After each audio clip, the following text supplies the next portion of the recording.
welcome to Tell Me Your Story, New Paradigms for a New World. I'm Richard Dugan, your host, and this program, whenever we start these programs, I always do a little countdown. 3, 2, 1, and away we go with the video and the audio, the podcasts, the radio broadcast, as well as the video cast. Why is that important, you ask? Well, it's important because numbers are important, and we're going to be talking about numbers today. Yes, indeed we are. We're going to be talking with our very special guest all about numbers. And Jesse Kalsi is my guest. And Jesse, where are you on the planet today? Where are we getting you? I'm in the state of California. It's a city called Fremont in Northern California. So you're in the same state as I. Mm-hmm. And it's great to have you on the program. I really appreciate you taking time to talk to us today. Oh, you're most welcome. Well, now, what is it? Well, first of all, let me share with you that there's a name for this, and see if I can remember. I want to say it's kinesthesia. I think that's the right name. I see letters and numbers individually as colors, different colors. Okay? So when we start talking about numbers, I'm going to be seeing those numbers in color. As NBC would say, and now in living color, it's Tell Me Your Story. That's very interesting. That's a gift. Indeed. And what's interesting is, of course, when I start taking a look at words and months of the year, days of the week, each day takes on a different little hue, and then each month of the year and each decade and so on and so forth. And it's really kind of cool. I mean, I can't actually, I suppose that if I could tap into the actual colors, I might be able to draw them, but it's really kind of a neat experience. What is it about numbers that has so intrigued you and attracted you that not only have you written this book called All About Numbers, but the power of home numbers as well? That's correct. So what happened was, when I came to America, many years ago, I'm like most immigrants, it was a difficult start. I was struggling. But at that time, I had some basic knowledge of numbers, but the Vedic tradition. And as you are well aware, there are many schools of numerology. There's the Pythagorean system. There's something in the Americas. The Chinese have a system. The Hebrews have a different code, right? So, but whatever I knew was the Vedic tradition, right? And I had a very basic knowledge at that time. And as I was trying to, find my way in those challenging situations, I started using these numbers, very mysteriously.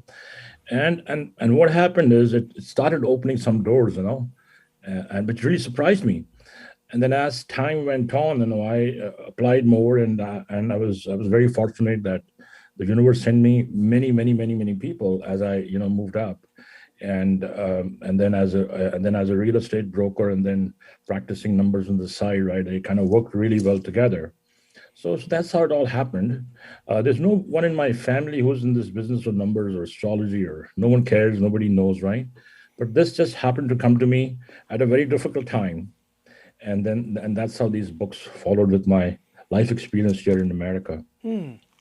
Now, would this fall under the category, or is it a separate category from numerology? No, it's the same thing. It's astronumerology is what I practice. Now, this tradition is very prevalent in the Far East. In the Indian subcontinent. This is there. It's been there for 5,000-6,000 years, and so it's applied. It's used everywhere. It's very popular in the Bollywood film industry. It's very popular with big time business people, or even the regular people now. So understanding that, just like you said earlier, it's cycle, it's time. It's we're not lucky every day, right? We all have our seasons, our times, right? So understanding your number code from this angle, this perspective, is based on my experience. It definitely helps. It definitely helps you make the right decisions, or know when to do or when not to do. Well, that's the case in other numbers too. But when this one, I've used it so extensively that I feel that it definitely does tell you, how to harmonize your life, how to balance your energies, and it all starts with your basic, which is your date of birth. Okay. So from the date of birth, we derive some, basic numbers, and then we kind of, harmonize our life around those numbers is all we do. Now, is this also connected, because I think I heard you use the word, this is also connected with Vedic astrology? Exactly, yeah. Vedic, yeah. Yeah, we have Vedic, yes. I don't know if it's a mutual friend, but he's into Vedic astrology. He Mhm. studied for many years. He has a website, astroview.com. His name is David Hawthorne here in the Mhm. States. He lived, I think he lived in Iowa. I think he's moved because he's retired and doesn't want to shovel snow anymore. But Uh-huh. one of the things that I kind of concluded about Vedic astrology in particular was, as he would describe it, it is not telling you what's going to happen to you on any particular date or period of time. It's like a roadmap, and you're taking a Exactly. journey, and he's telling you these are the conditions that you may come across as you travel down the road. Now, for example, in December of 2022, you might run into some rain, so you might want to take an umbrella. And I'm just using this as an example. You don't have to take an umbrella, but if you've got it, you can use it. If you don't have it, well, then you can't use it. And of course, he talks about using various crystals, precious Understood. gems and stones, wearing Right. certain colors, and so on Yeah. and so forth. And that has always fascinated me in that regard because many of the conversations we've had on this program, Jesse, have Uh-huh. had to do with vibration. Everything has a vibration, Yes. including colors Yes. and obviously sounds. Uh-huh. Numbers have tones. This is one of the things that's intrigued me about the Hebrew language and the Mhm. Aleph Bet, for example. Every Mhm. one of the 22 letters in the Aleph Bet has its own legend. It has its Mhm. own color. It has its own number. It has its own vibration and so forth. Then you Mhm. start putting those letters together and it Mhm. creates a whole new legend and Yeah. letters together with as words and sentences and so on and so forth. And that's why I've always felt that it's a darn shame that we don't know how to speak some of these languages and write them because so much is lost in the translation. How are you able to bridge the gap regarding translation for people here in America so that you are giving them the fullness of I will use this term, correct me if I'm wrong, astrological numerology. That is correct. Yeah, and that is absolutely true. What you Okay? said is absolutely right. And so what has happened over the years, I mean, here in the Americas, I've had, most people speak the language right there. I mean, and they speak it better than me, so I understand it. And then once in a while, I had some Spanish clients from South America. Then at that time I had to hire a translator, a couple of times to, as a translator kind of. But that didn't happen that often. It happened a few times. But in most cases, they spoke better English than me, and I could talk to them, and I could explain my point to them, and then look at their numbers. So yeah, but that's a good one. Unlike this book right now is published by this publisher, and English is not it's not all over Europe, right? Because the Germans, the French, and so many other languages there, right? So it's good that you alerted me because I mean, coming in the future, right? If we picks up more translations, it'll be interesting to try to understand different languages and how would I communicate with them. See, that's Exactly. a very And good point you raised. Yeah. yeah, and that's something too I know that you're going to want to do because there are people of all different cultures and languages that are curious Mhm. about these things. I think one of the things that David used to say on the program, he says, because we used to open up the phone lines when we were Mhm. live, and he says people love to hear about themselves. They love to hear what's going on with themselves and so forth, and Mhm. especially when they're getting a reading when the reading is 99.9% right on. Yeah. Now, the thing about Vedic astrology, and I would love for you to dive into this just a little bit, Hmm. it is not a guessing game. It is it is based on science. Is that correct? That is true. It is. Vedic Okay. astrology. Yeah. Describe the science that is used, if you can, in layman's terms. Oh, so it's just like I said earlier, in the Vedic numerology tradition, we have numbers in a planetary association. Now, say for example, the energy of one is the mighty sun, or six is Venus, or nine is Mars, or five is Mercury, or four is Uranus, right? So that's how we can associate these numbers with planetary energy. Hmm. And then what happens is if you go read someone's chart, right, astrology, I mean, Vedic astrology, Mars, and everybody knows Mars. Mars is not well placed in your chart, right? What it'll basically do is, it'll wreck your marriage first, and then, you become accident prone, right? So Mars does the same thing, whether it's the numbers or it's, the way it's placed in your chart. And so most astrologers, will read your chart and say, oh, well, your Mars is not that strong. So typically what this do is they'll suggest a stone like a red coral. Red coral is used to balance the energies of Mars and strengthen that energy. So that's how it goes. And so Vedic is pretty much on the same lines. So over the years, I have researched it with my life and with my experience. And I have a little chart that I've made, and so how I normally start is I look at someone's date of birth, and then from there I can get the best numbers that are vibrating, right? And which of course is planetary energy. So just like in my case, when I'm born on April the 3rd, and so my energy works best with Jupiter and Mars, which is 3 and 9, right?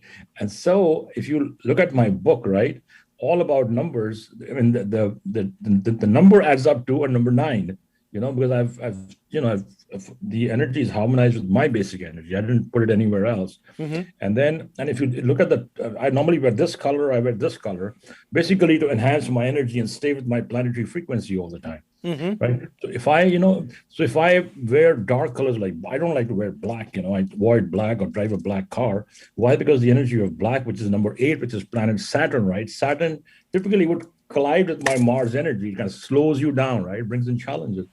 So there it goes, the colors, and that's how the energy goes. So that is just to give you an example. Now, I'm going to refer to you, of course, as Jesse Yes. Kalsi, jessekalsi.com, which we will be linked to your website as well. But as we continue here on Tell Me Your Story, I want to find out more about your background and your time before you came to America. As we continue, I'm Richard Dugan, your host, and this is Tell Me Your Story. I'm with Jesse Kalsi, jessekalsi.com. That's Kalsi, Jesse. KALSI.com. We'll be linked to that website as well so that you folks can find out more about Jesse and the work that he does. May I ask, what was your birth name? My birth name is Jasbir. It's not my official name. It's Jasbir. So I go by Jasbir Singh Kalsi. That is my official name. And may I ask, because I know that it does exist, the meaning? Is there a meaning? Jasbir is, basically just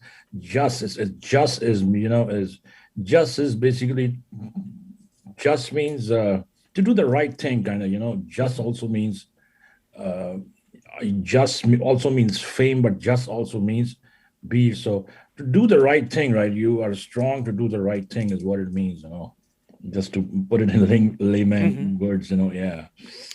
Well, Jasbir or Jesse, I thank you for sharing that with us. And where do you? And I don't want to make the assumption that you're from India. You could be from Pakistan, for all I know. Yes, you're right. But you mentioned the subcontinent, and so I'm curious, what part of the world are you originally from? I am from India. Actually, I was born and raised in India. And I was born in the desert, a city called Jodhpur in Rajasthan. I wonder, a lot of tourists go there. It's a very interesting place. I was born there. And my father served the Indian Air Force. And then we kind of traveled all over the country. And then at about 18 years of age, I joined the National Defense Academy. And then after 3 years, I came to the Indian Military Academy. And then I got commissioned in the Gurkha Rifles, as an officer. And then I served the Indian Army for 8.5 years, a little over 8 years, actually. And then what was happening was, the political situation in India was kind of just changed, changed, and Sikhs are a minority anyway. And we had to experience some very difficult times in 1984 after the, Indian Prime Minister was assassinated, and they wanted to basically, clean up the entire Sikh community from India. So that it just bothered me tremendously, because I felt that, I'm wearing a uniform, I would have been retired in about another 10 years of my service. I got a pension and I settled down comfortably, right? But it just bothered me tremendously, because I felt that here I am, risking my life for this country, right? And they wanted to kill my parents back home in Delhi. So my parents just survived by chance, survived. Yeah. So that bothered me tremendously, just bothered me tremendously. And then I did what I did. I quit, and so coming to America, I can tell you, was a big chance. Hmm.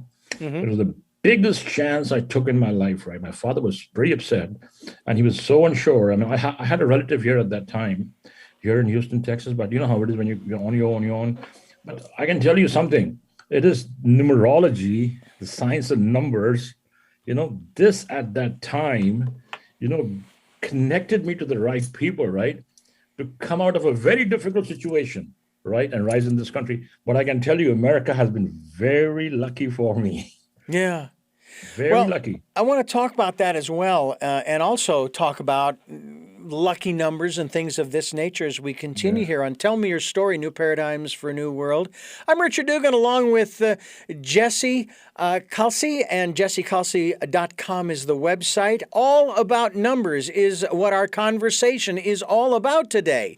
And we're going to continue talking about that as well as the power of house numbers. Now, when I was a kid growing up, I loved, not that I had any say in it, mind you, but somehow my street address just resonated with me. And it Hmm. was 1822, Hmm. 1822 in Phoenix. And And what day and month are you born? I was born June 26th, 1960. Uh-huh. And I know in Vedic astrology you also have the time of 3:17 a.m., and which was a Sunday. Uh-huh. So I think I kept my mother from going to mass that Sunday, Uh-huh. Oh boy. being born and raised a Catholic. Oh, Um, excellent. Yeah. but numbers have always fascinated me. Patterns. Every so often I will look up at a clock Mm. and I will see either 3 or 4 consecutive numbers or Yeah. contiguous numbers. In other words, all ones, all twos, all threes, fours, fives, Yeah. or 1, 2, 3, 4, 5, 3, 4, 5, 6, 7, et cetera, et cetera. And I'm Yeah. going, because I've heard that when you look at a clock, for example, a digital clock, obviously, and Yeah. you see patterns like that, there's something about that you just Uh-huh. happened to look up at that moment to Hmm. see that. And for some reason, that is significant. Is it, as far as you know, is there some significance in our awareness in that regard? Yeah, I mean, I've been asked this question many times, and I see patterns too. But what I believe in is, say, for example, the number 1111, right, or 1212, and Hmm. things like that, or fives and all that. So what I believe is, that whatever you see, I mean, if those numbers flow with your own basic energy, I mean, if they connect with your code, I think it's a positive message. But if they don't, then it might not, bring in the right energy. Is how I look at them. So going back to so you said 26th of June, right? Correct. Yeah, June 1960. the yeah, June the 26th. So what happens is, so Mercury is kind of very strong in it. So Mercury is communication, and that's what you're doing. You're talking to the world, right? Hmm. And what this also means is, from a gemstone, I can tell you, a number 5 is Mercury. Emerald would be very good, one in the finger, for liquid cash and all that. So where are you living now? I mean, what is the number now? Home number. Oh, my phone number? No, no, your home Oh, number. What? home address. Just the It number, yeah. the home address is 6574. Okay, 6574. Okay, Yeah, so you and have Mercury there's a there. pattern there too, because if you string them out in the proper order, it's 4, 5, 6, Yeah. 7. Yeah, it is, which is really good actually. Yeah. There is an order there. I agree with Yeah. you. There's an absolute order in there. And so you got Venus, you got Mercury, and you got Neptune, and you got Uranus. And Wow. that's a pretty interesting number. So yeah. And the number 2 by itself, Moon works for you. So the number 2 and the 5 are your lucky numbers, and based on what I know. And so Moon's repeating twice here, which is master, and you're born on the 26th. And so yeah, that's pretty good actually, and it's strong energy. But if you ever want to patch it, you can use another number 1 somewhere in the middle. So the 2 moons with sun in the middle is like yin and yang, father, so, Hmm. moon, sun, moon, 1, 2, that black, white, that kind of energy. Right. 2, 1, 2 would further shift it. But the only thing with 2, 1, 2, see, 5 is Mercury. Mercury moves fast. Mercury is slippery. If you live in a Mercury home, right, it'll work for about 5 years, and then you have to kind of, it'll then starts like it comes down very quickly. Right. So that is the only disadvantage. But I think if you patch it with a number 1 temporarily, I mean, say about 5 years, Hmm. it'll climb up, and then from there it'll launch you, even higher is how I see it. Right. Well, what I can tell you is that we've been at that address for 15 years. Oh, that's pretty good actually. Yeah. Yeah, Now, that's pretty there good. there is what's interesting is that every so often we will be asked, so is that 6574 and a half, 1/2, a half? And I said, well, I understand that's probably what you're seeing on your screen, like the electric company, that kind of thing. But we've never been told that it was 1/2. There is no other building on the property with this exact address. But I just thought that was rather interesting as people are picking up on that half. So maybe that's where the one comes from. Yeah, maybe yes. That's very interesting that you said that. Yeah. So Yeah. let me ask you in regards to sort of. Shall I am now mixing cultures here, ladies and gentlemen, and hopefully it won't blow up in my face. The feng shui aspect of numerology, if you will, Yes, yes, in yes, yes, in yes. terms of, okay, I can't change my birth date. Mm-hmm. Okay, No, you and can't. and usually when I reference it, it's 6/26/60. All right, so I've Mm-hmm. got three sixes in there. Yeah, okay, there's the call of the devil, but there's a two in there, so it's not quite. Yes. Yeah, But yeah. that's usually how I refer to it, and because considering the fact that we haven't reached 2060 yet, so I can still say 6/26/60. Yeah. But then there's, of course, the birth time. Yeah. Obviously, I was born in Phoenix, Arizona, and so forth, which is the birthplace. And those are the three main things that people need, that a Vedic astrologer needs, as David has Yeah. told me, Yeah. to run a chart. And I know that a lot of people love to have readings and so forth. And so I want to ask you, because I know you're going to pull up the same information that he pulled up, but I'm curious about one aspect. Now, he had told me, this is what was in my chart, a chart, that around November of 2019, so this is going Mm-hmm. back as we're talking 2 years. Uh-huh. Yeah. I was supposed to hit a phase for about 3, maybe 4 years, where I would have what he referred to as the Midas touch. Mm-hmm. And I thought, oh, that'll be cool. But the problem that I created in my own mind was thinking, oh, I'll do real well financially. When I know good and well that when we talk about prosperity, when we talk about abundance, when we talk about other things of this nature, it doesn't necessarily translate into dollars and cents. In this case, in the States, it doesn't always translate into money in the bank. Mm-hmm. Prosperity Exactly. comes in many different forms. So I'm Yes. just curious because I'm sort of here on the block, if you will. Can you Yeah. elucidate on that concept based upon that information? Yeah. So that's another angle which astrologers use, right? That's basically the movement of the planets in there. So, but what I do is, so looking at your basic numerology, 626, 1960. So you have Jupiter, right? So Hmm. your Jupiter vibration is really strong, right? Jupiter is the largest planet, right? Which is expansion and all good things. So that's really good. So, but what happens is, so, so how I look at things is this, from your date of birth, which is 6/26, 1960. So we count the time from there. So 40 plus 21 is, so 61. So you entered your 60. So on your birthday this year, you entered your 62nd year, Yes. right? So now what happens is your 62nd year, see, is also carries the energy of planet Saturn, right? So planet Saturn is a cold planet. It moves very slowly, right?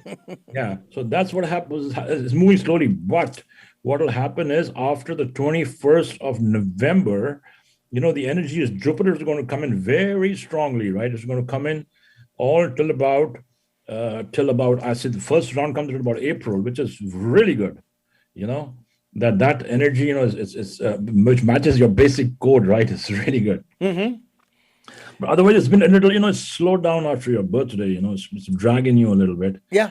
But it will, just watch 21st of November. Hmm. Suddenly feel something.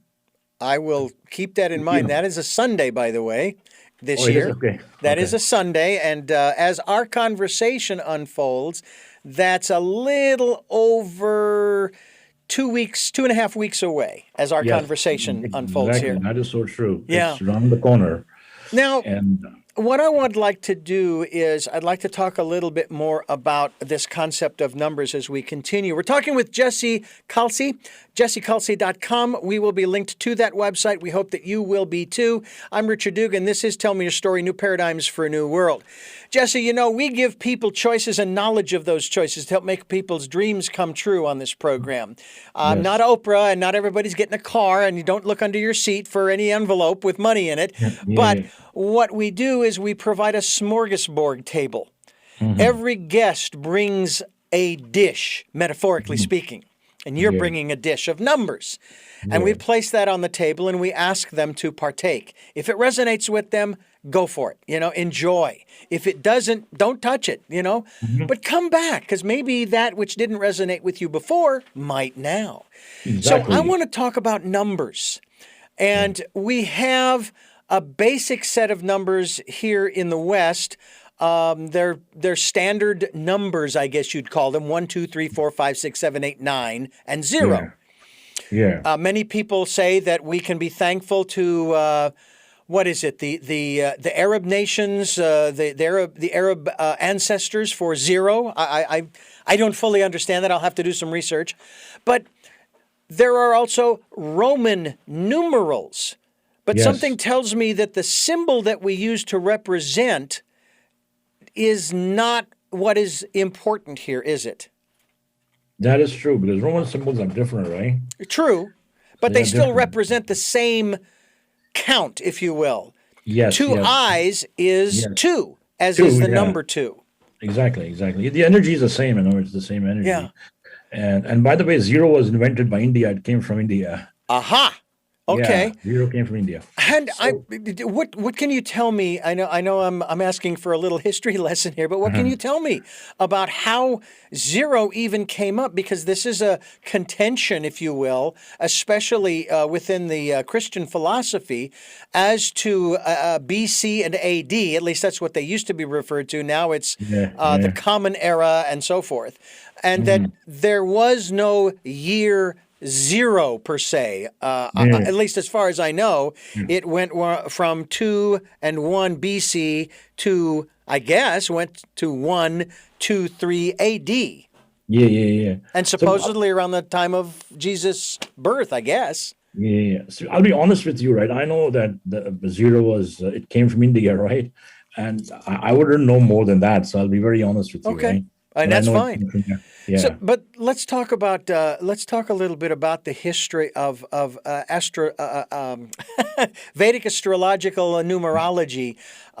Give us a little history lesson, if you can, or tell us what you know about how this has evolved over the centuries, or is it what you practice today is the same as what was practiced, say, 6,000 years ago?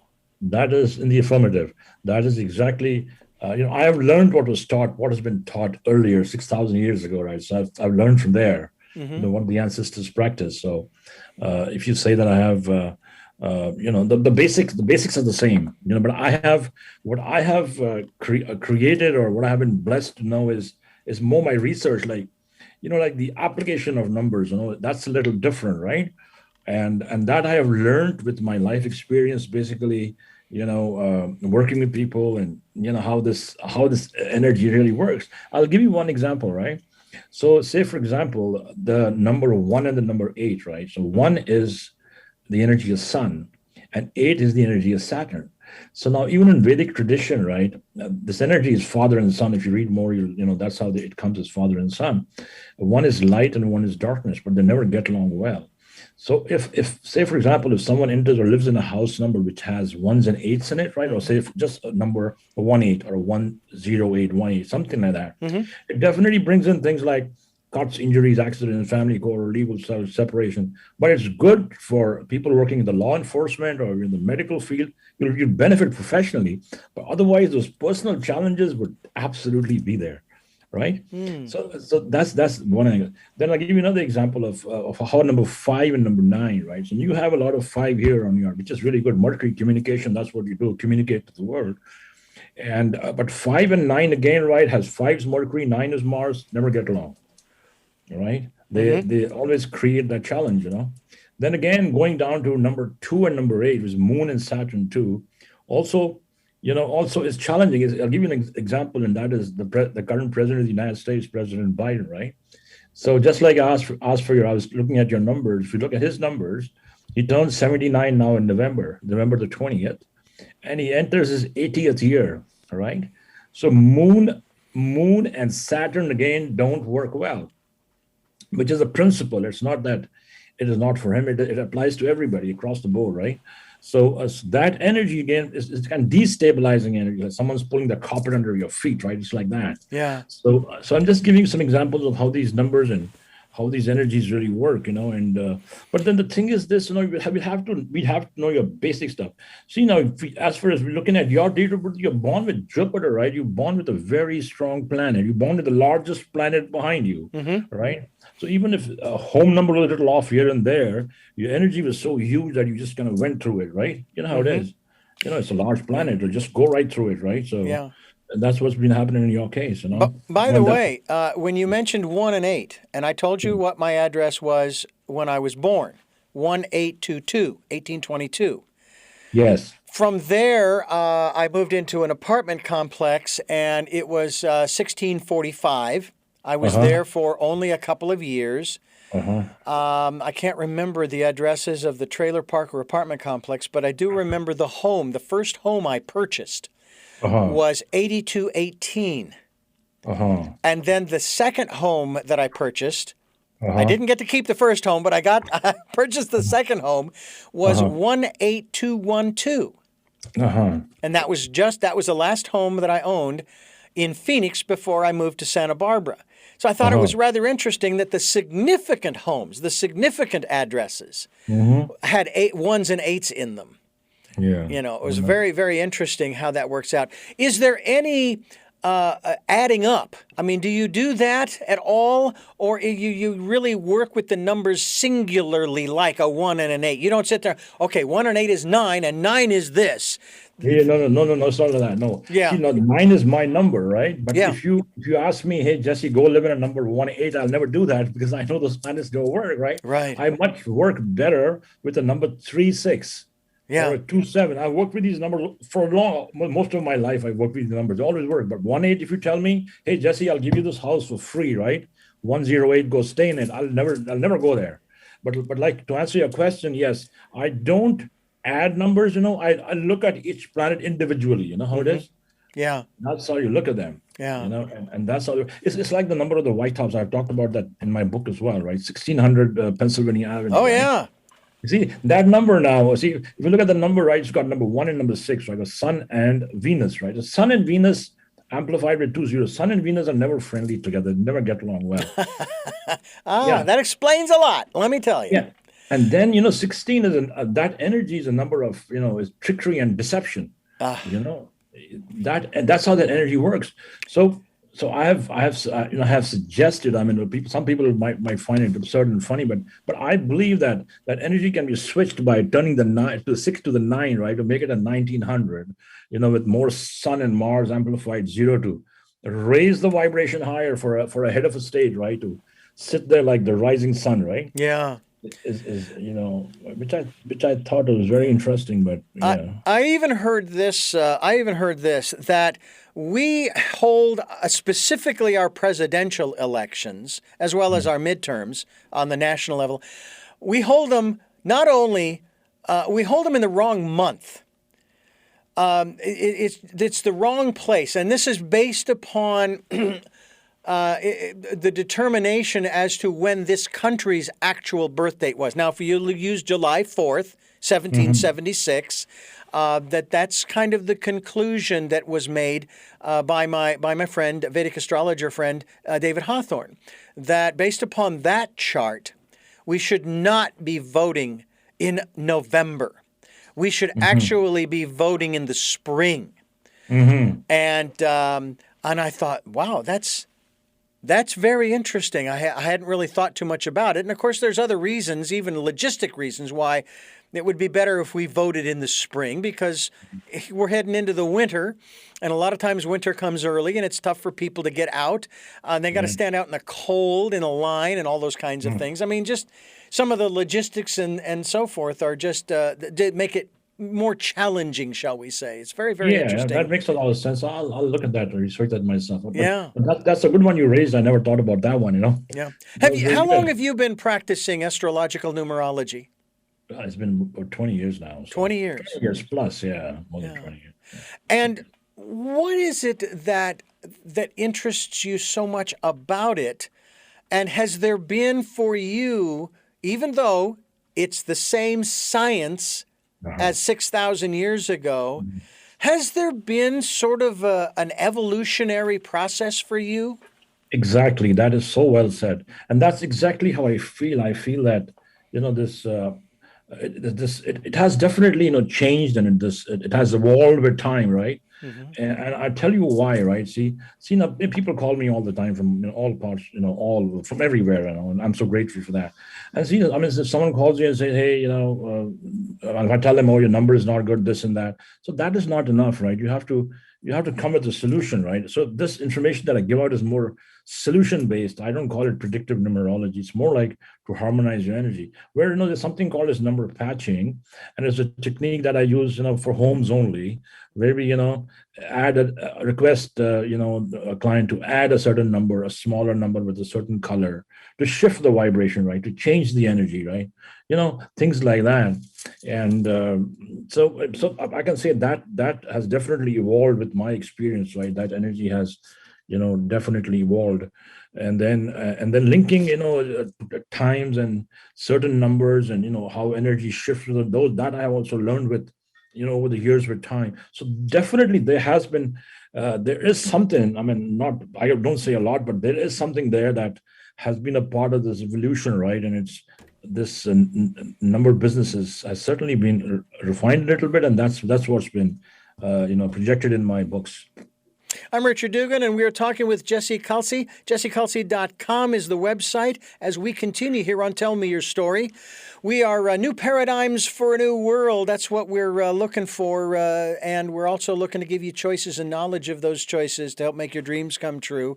And we are here Sundays at 7 a.m. and 7 p.m., Monday mornings at 1 a.m., streaming live at those times at richarddugan.com. We are also on Wednesdays at 9 a.m. for a special edition of Tell Me Your Story. We hope that you will join us for that.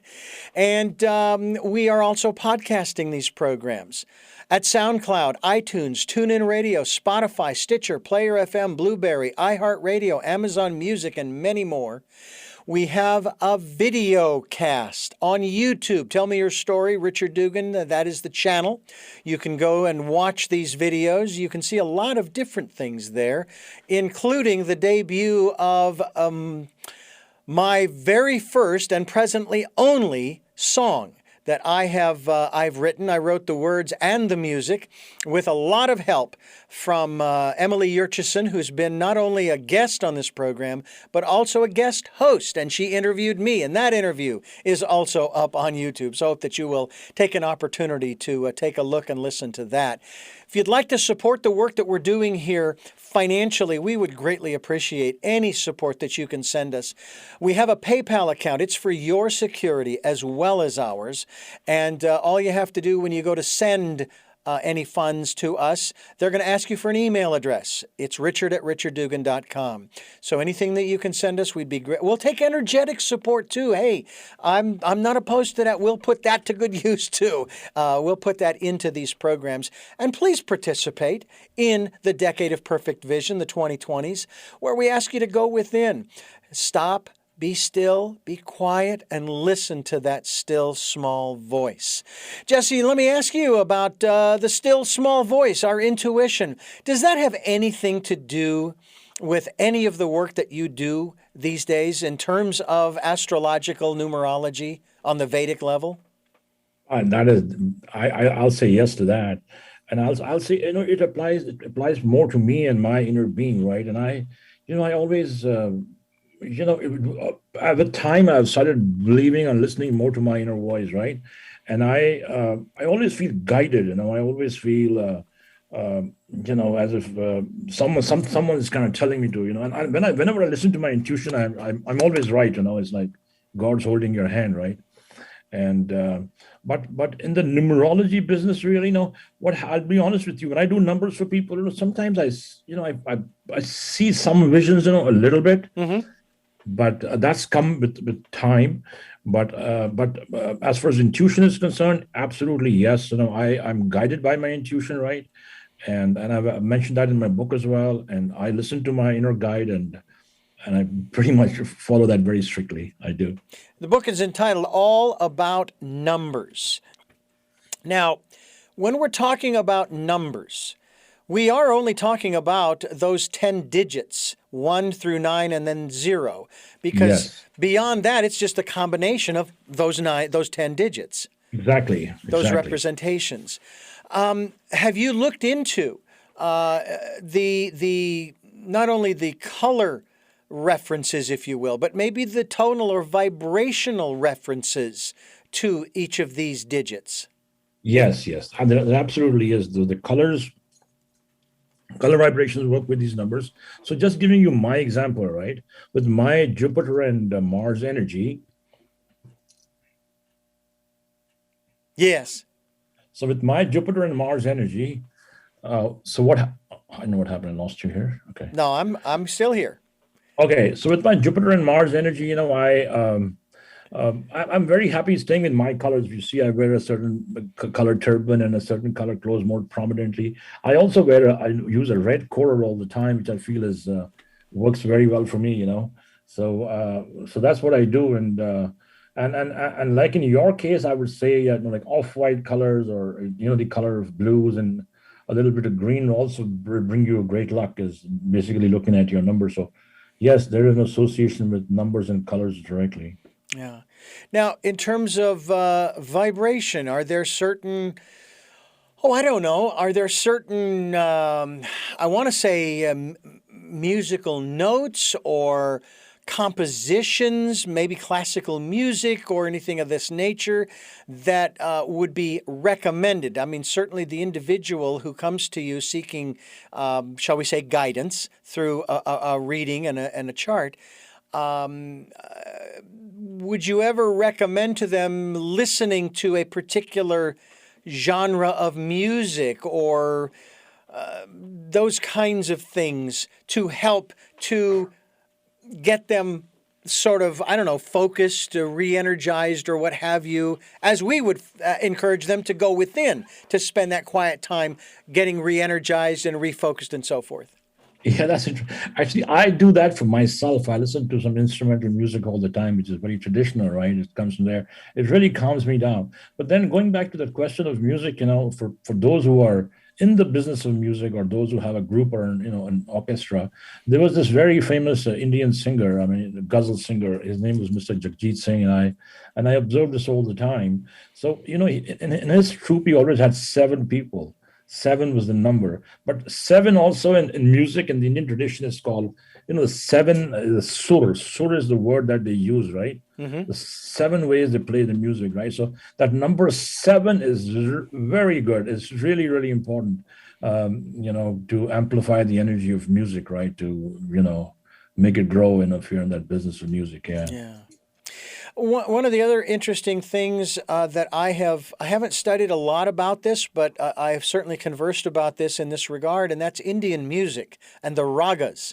Now, here in the States, Western music, if you will, has 8 notes, 8 octaves, and so forth, but not Indian music. It is it's like subdivided and subdivided and subdivided, Yes. and I find that so interesting that the Indian music in particular has, between those 8 notes, it's got a bunch of other notes in it.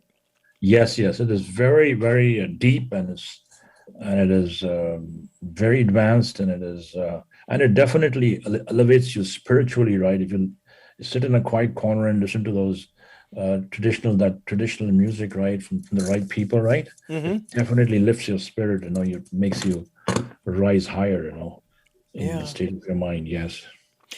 It is fascinating to study. I mean, we've had a number of people, Jonathan Goldman, who we've had on here when he celebrates the annual Sacred Healing Day. Sacred Sound Healing Day, I think, is how that's put together, where in February each year, actually it's on Valentine's Day or the 14th of February, promoting, using sound for healing purposes and resonance and centering and all of the good things that Mhm. can be brought out. I've done a little research on the Mozart effect, Mhm. where they said that it transforms the synapses in the brain, maybe helps you study better, think better, and so forth. And Mhm. this was another area that I'd like to touch upon, if you don't mind. Again, if you have knowledge of it, great. I remember hearing from a local Swami here in Santa Barbara, who is a member. He's a Swami in the Life Inquiry, the Self Inquiry Life Fellowship. Mhm. And he told me about what's going on in England in the educational system, where they're teaching students. This is not about resurrecting a dead language, but they're teaching students how to write Sanskrit. And that is changing the way they think. And I find that fascinating. And I'm thinking that numbers kind of can do the same thing, and those vibrations of those numbers can kind of do the same thing. I agree with you. I Yeah. absolutely agree with you. But I'm glad you told me this. I wasn't aware of Sanskrit being taught in English schools in the UK. Right? Well, that's what he That's was telling me. yeah, And yeah, the yeah. reason that then the reason they're doing it is because they want to facilitate. This is not a covert operation by some government. Yeah, yeah. You It's know, just a it is language. Yeah. something that's being done to help these students to, I mean, one of the things that I was always told about going to the library, go to the library, read a book and broaden your horizons. Yeah, Well, yeah. gee, if you can open up more of those synapses and have a greater thought process. Yeah, absolutely. I mean, that's learning another language is always wonderful. Yeah. It's really good, and Sanskrit is so old, and Now, but now you mentioned earlier about needing to get a translator, especially for people, Spanish-speaking people. Are you yeah. bilingual? Do you speak one of the Indian languages? Yes, I do. I speak Hindi, and I speak Punjabi, which is my traditional dialect, Hmm. and I can speak a little bit of Urdu. Urdu is it's Pakistan, and because India has a Muslim population too, so these three languages I can speak and understand. Hmm. Yeah. I've often thought, and I remember meeting a girl, a high school student, who came over to the United States. She was going to college at the university, UCSB, University of California, Santa Barbara, and she came here already able to speak 5 languages because that's what they were teaching in Italian schools. Oh my God, She Italian school. and then she went on here in the States to learn, I think, Mandarin. Oh my God. And then, of course, most people wouldn't think of this as a language, sign language and Whoa. Braille. She must be brilliant. She is incredible, incredible young lady, incredible. Wow. And I think often about how deficient our educational system is here in the United States. Those are the kinds of things that would just foster the desire, the thirst for education. I think the thirst for No, I education. agree with you. I absolutely agree with you.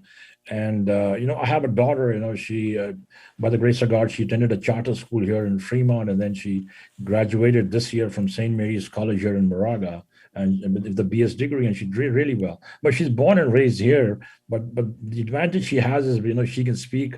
I mean, not speak, but she can understand and pick up Hindi really well. She can understand this language, our traditional Punjabi, really well. And then because she's born and raised here, she's pretty proficient in the English language too. But she hasn't learned Sanskrit yet. I don't. She never will. Mm, But I'm sure she'd be more inclined to help me or get into the Spanish this thing. So, sure. but it definitely helps though, and other languages do it definitely help you. Yeah. It's I am a such a strong advocate for education and not necessarily formal education, although that's helpful. I'm curious about education in India, Yeah. that as much as you are aware. Is it a is it a good educational system, or is it I think it's lacking an here excellent as education in the system. States? Oh, India is very good. The science and the math, that foundation, right, is really good. It's really, really good. And then parents are very strict, because there's such a large population, the competition is so high, right? Hmm. And they really drive their kids to, grades. Sometimes that's a little excessive, but that's fine at that age, right? And then and wherever they migrate all over the world, they have see. So if you look around now, right? Look at these temporary workers who've come from India, the southern part of India, or up in the high tech industry, right? There's so many, right? And what is their background? Foundation is science and math. Mm. So they came with that strength of science and math, right? They've just been everywhere. You see them everywhere, right? And I feel that, that foundational strength of science and math is very crucial, very crucial. I've often thought about that myself, and I have even made the comment. I'd love your observation on this. That here in the United States, when it comes to the educational system, when the budgets get tight, the first things that they start to cut are the elective classes like band and maybe physical education and so forth and so on. And I'm sitting here and I'm thinking, no, no, no. You need to cut the basics. Keep band and keep the arts and so forth. Because, and I even went down a list when I was thinking about band, for example. Now, when I was in high school, I took band and I played the baritone. Hmm. It's made out of brass. All right. Hmm. So if you're, and of course, as I mentioned earlier, I have written my first song, so far one. And the process of learning how to write a song, for example, you have to know about timing. So you're going to have to learn about math. Okay. You're going to have to learn about English so that when you write the lyrics, they make sense to you as well as to the one listening to the song. Hmm. In let's say in band, a baritone, all right? You're going to learn about music. You're going to learn about history, especially the history maybe of the music, especially if you're playing classical music from the Yeah, masters going back several yeah. hundred years. Okay, well, what about the baritone itself? It's made of brass. Well, where does that come from, and how do they make a baritone? All right, so Hmm. now you're talking about maybe geology, okay, Hmm.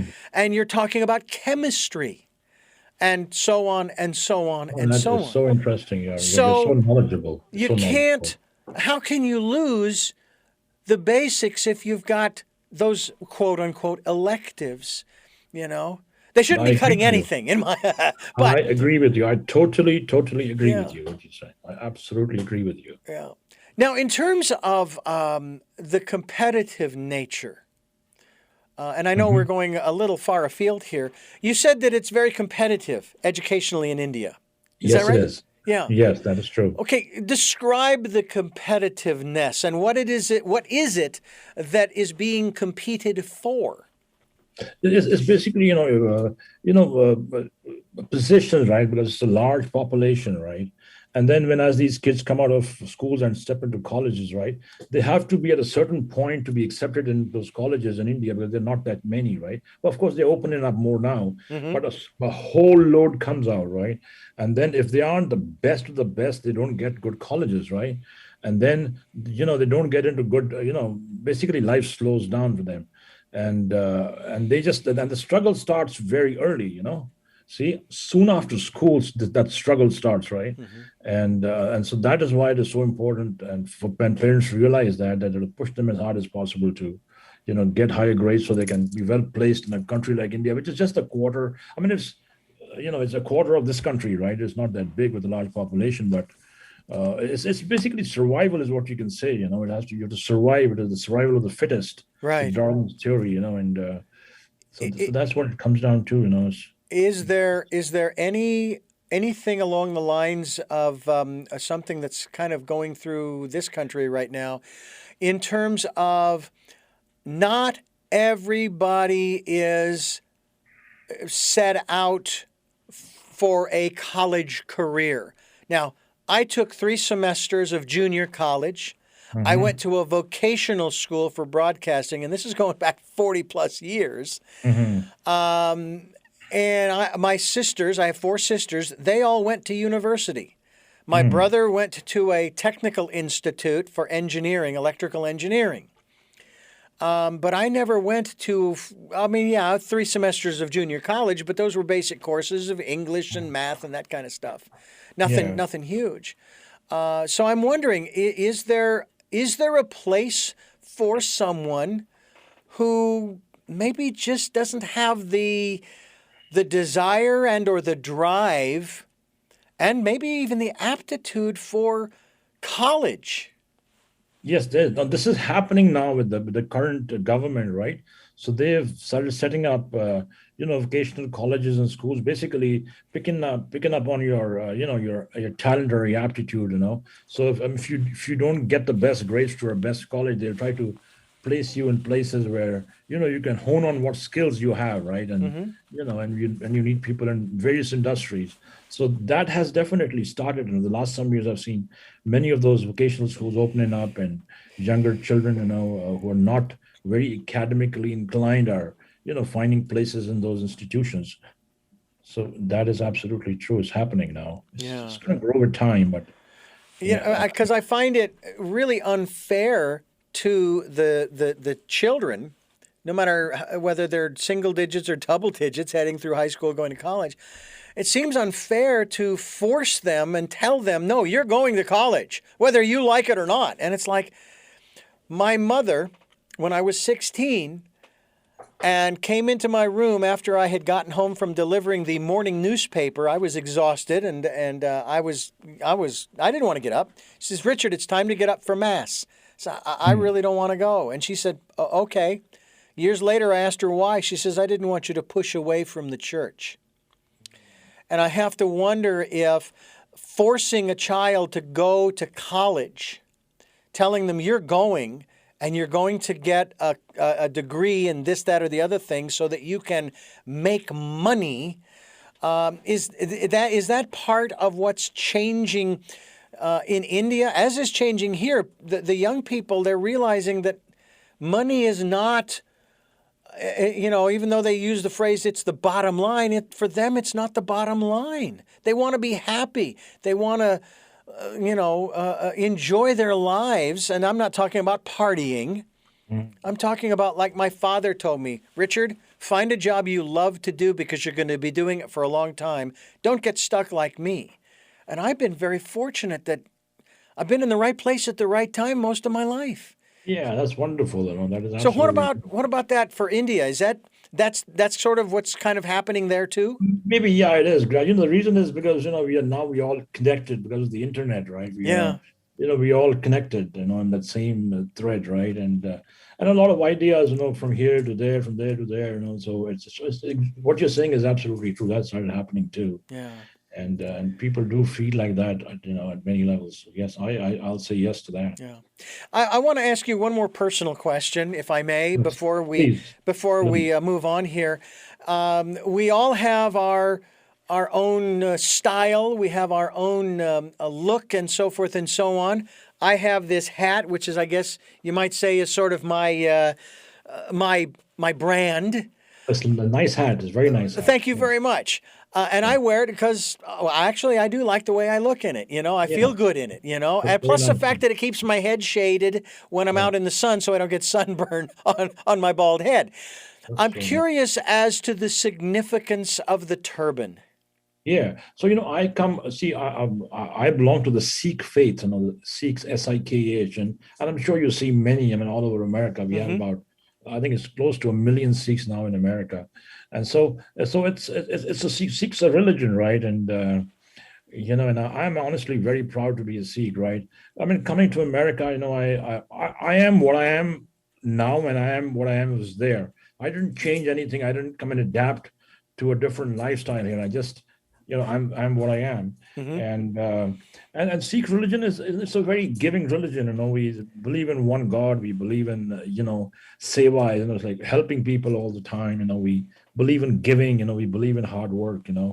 And so it's really good. I mean, you see us all the time. We'll always raise money for people. We always want to pick everybody up. I mean, it's about humanity. Mankind's equal, right? We're all the same, right? Hmm. And in many ways, I also think that the Sikhs are more like like I'll say that the Jews of India. Mm. They I, are the Jews of India. yeah. Who I would are agree with you there. I yeah, absolutely would. yeah. I've met many in Phoenix. I think there's a temple, or I'm not sure what the name is, or a shrine or what have you, where they meet and It's, what have you.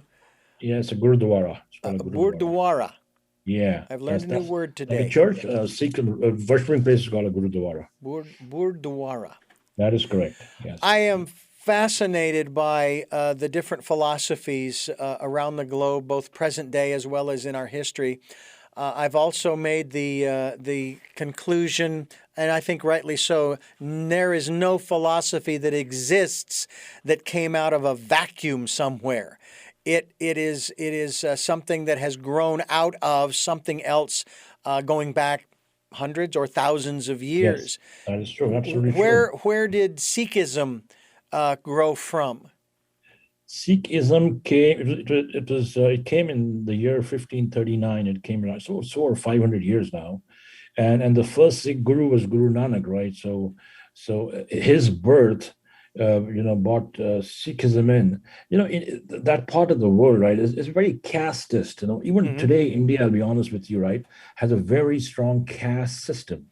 And they have so many divisions. Even if you look at Hinduism today, Hindus are like almost 80%, or I'll say about 75% of India, Hmm. but they are also so divided, right? There's so much this caste things going on, which is horrible. It's basically control of people, right? And so when Guru Nanak, the Sikh, Nanak, he came to this earth. Sikhism was born just to have a religion. There was no caste, creed, nothing. Human beings were, all humanity, everyone was equal, right? And so if you go to the Sikh temple, there's something called as a langar, we call it. It's like a community kitchen, where people sit down and eat together. They all sit on the floor, right? And it's no chairs, nothing, right? It's been like this all over the world, right? You can go to any Sikh temple anywhere in the world. They all sit down on the floor and they'll eat their food like that. And there's always unending supply of food for everybody. It never ends. It's like this, the Langar Seva was started by Guru Nanak 500 years ago. And people say that his energy continues like that. It's unending and it's so Mm. fulfilling. So that's how it is, right? So the purpose then to create the religion was to eradicate the sense of caste and creed. But I can tell you, but that is still there. Yeah. This in Indian society, it hasn't disappeared. It's still there. Is there a particular writing that you use in your philosophy, in your faith? Writing means, yeah, it's called Gurmukhi. It's another language, right? Punjabi. It's called Gurmukhi. Gurmukhi is the language.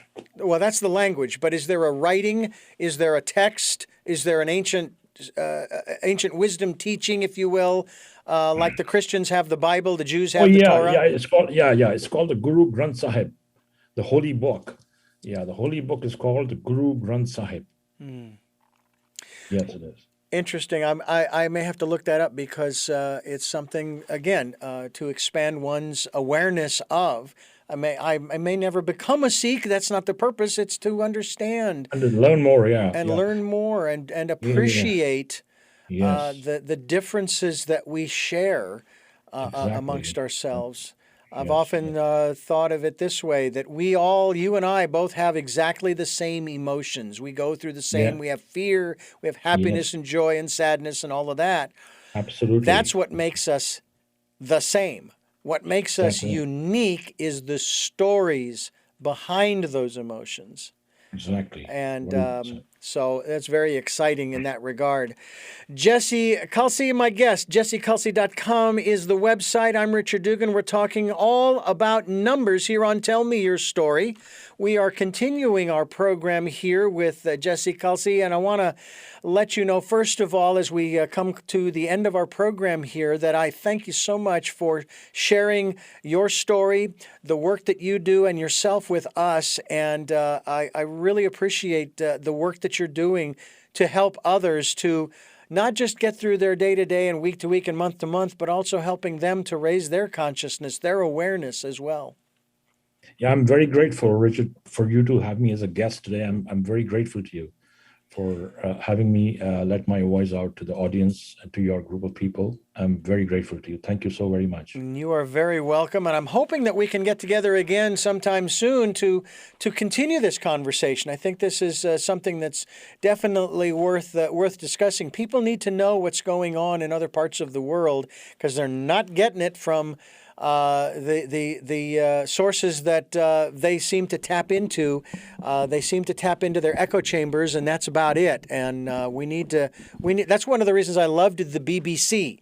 Was because they told us about what was going on in Africa and in the Middle East and in India and Southeast Asia and so forth. But we don't get that here in the States from our networks and so forth. So that's something I think that would be fun to talk about. But I have three final questions I'd like to ask you that I ask all of my guests, and you may have addressed them during the program, but I'd like to ask them directly. But before I do, I need to address you, the listener and the viewer, and I thank you for listening and watching Tell Me Your Story. We're here Sundays at 7 a.m. and 7 p.m., Monday mornings at 1 a.m., 9 a.m. Wednesdays, as we stream live at those times at richarddugan.com.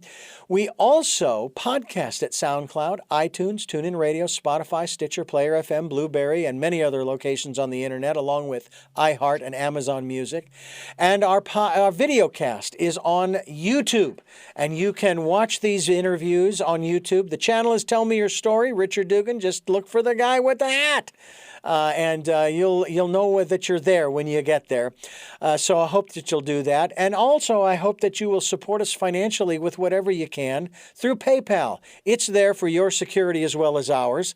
And we thank you for supporting us. I thank those who have and who will support us. And I thank you with great humility and gratefulness for the contributions that we have received and will receive. We also ask you to participate in the Decade of Perfect Vision, the 2020s. Again, it's going in and listening to that still small voice, your intuition, whatever you want to call it. And also just pausing. And one of my guests told me, Jesse, even if it's just for 60 seconds, just 60 seconds to stop and listen. You know, because sometimes in radio, in broadcasting, 60 seconds of dead air is a long time. Oh, it is. Absolutely. You know. Yeah. So we hope that you folks will do that. And with that, I now go to the final three questions of the program. And again, my thanks to you for joining us. First of the three questions is, who is Jesse Kalsi? Jesse Kalsi is known as an astronumerologist, but Jesse Kalsi is also a very, he's a very giving person. He wants to work with society. He wants to help people, in whatever way possible. What is it that you hope to or want to achieve through the work that you're doing now? I want to spread the message of numbers. I want to spread the knowledge that I've gained in some very difficult times of my life. And with that intent, I want to help people, to harmonize their lives, to rise above, to rise above difficult situations, and be successful. And finally, what is your life's purpose? My life's purpose now is to help people. I like to help people in whatever way I can. Within the means I have and in my capacity. I just love to help.